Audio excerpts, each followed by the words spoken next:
দীর্ঘ কয়েক বছরে সিলেট শহরের ৩৩, ৩৬ এবং ৫ নম্বর ওয়ার্ডের সড়কের কোনো উন্নয়ন হয়নি। তারা আরও অভিযোগ করেন, ভাঙা রাস্তার কারণে তাদের জীবন মানের উন্নয়ন হচ্ছে না। অবশ্য বর্তমান সিটি কর্পোরেশন কর্তৃপক্ষের কর্মকর্তারা বলছেন, যেসব ওয়ার্ডে সমস্যা সেগুলো শনাক্ত করার কাজ চলছে। বিস্তারিত সাকিব আহমদ মিঠুর প্রতিবেদনে। সিলেট সিটি কর্পোরেশনের ভিতরে এমন সড়ক দেখলে কে বলবে এই সড়ক চলার উপযোগী? প্রায় ৩ বছর আগে সিলেট সিটির অন্তর্ভুক্ত হয় ৩৩ এবং ৩৬ নম্বর ওয়ার্ড। এলাকাবাসীর দাবি, এই কবছরে তাদের সড়কের কোনো উন্নয়ন হয়নি। সিটি কর্পোরেশনে বিগত ৩ বছর হয়েছে আমরা সিটির ভিতরে অন্তর্ভুক্ত হয়েছি, এখনো পর্যন্ত সিটির কোনো কাজ কাম আমাদের এলাকার হয় নাই। মেঘলা দিন হয়, তাইলে এই রাস্তার দিকে আপনার আটা তো দূরের কথা, যাওয়া পর্যন্ত আমরা সম্ভব হয় না। সিটির মানুষও তারা আয় না, আইয়া যোগাযোগ করে না, পায় আইলে খালি করে কাম কাজ হইব কইয়া আর করে না। একই অবস্থা সিলেট নগরী প্রাণকেন্দ্রে অবস্থিত ৫ নম্বর ওয়ার্ডের চাষনিপীর রোড।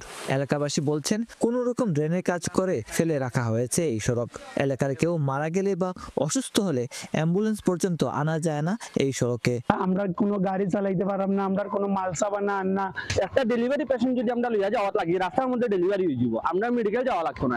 আমরা অবহেলিত এবং আমরা প্রতি সুনজর দেওয়ার লাগে আমি দৃষ্টি আকর্ষণ করলাম দায়িত্বপ্রাপ্ত যারা আছেন তার প্রতি। এ নিয়ে সিলেট সিটি কর্পোরেশনের প্রধান নির্বাহী কর্মকর্তা বলছেন, সংস্কার কাজ আছে, যেসব এলাকায় কাজ হয়নি সেই এলাকাগুলো শনাক্ত করে কাজ শুরু হবে। কিছু কিছু ভেতরের রাস্তাগুলি আছে যেগুলিকে টাচ করা হয় নাই, হয়তো একটু চোখের অন্তরালে বলে হয়তো টাচ করা হয়নি, ওইগুলো আইডেন্টিফাই করতেছি, করে আমরা ওই রাস্তাগুলি আমরা সংস্কার করে ফেলব। ওয়ার্ডবাসীদের দাবি, দ্রুত রাস্তাগুলো সংস্কার করে তাদের জীবনে স্বস্তি এনে দেয়া হোক।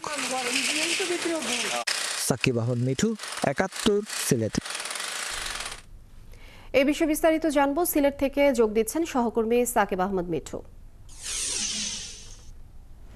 মিঠু, কোন এলাকার সড়কগুলোর অবস্থা বেশি খারাপ? এই বিষয়ে এলাকার মানুষরা আসলে কি বলছেন?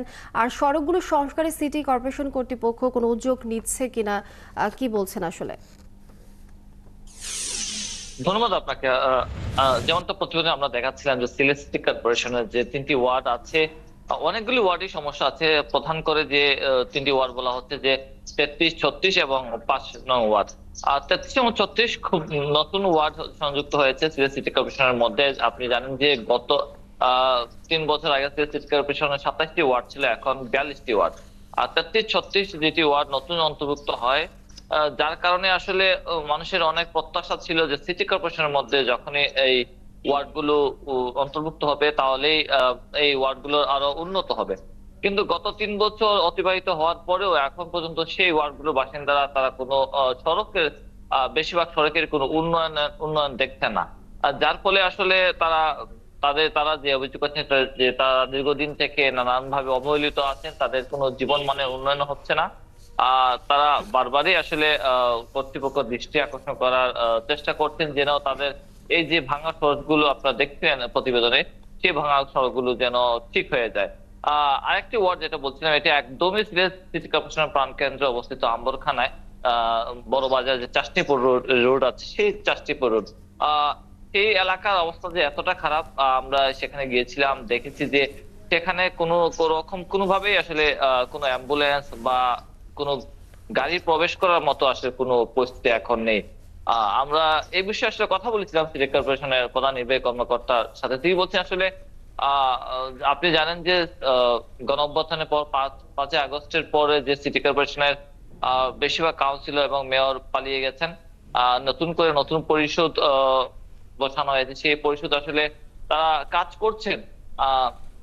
এই যে সিটি কর্পোরেশনের ভিতরে যে সড়কগুলো আছে, যে ওয়ার্ডগুলো এখনো কাজ শুরু হয়নি সড়কের উন্নয়নে, সেইগুলো শনাক্ত করে আসলে খুব দ্রুত সেই ওয়ার্ডগুলো উন্নয়ন করা হবে। মূল যে বিষয়টা আসলে আরেকটা বিষয় হচ্ছে যে আপনাকে জানিয়ে রাখি যে মানুষ আসলে সিটি কর্পোরেশনের যেহেতু জনপ্রতিনিধিরা সিটি কর্পোরেশনের কাউন্সিল হিসেবে কাজ করে থাকেন, মানুষ ওয়ার্ডবাসীরা এক ধরনের চাপ সৃষ্টি করতে পারেন।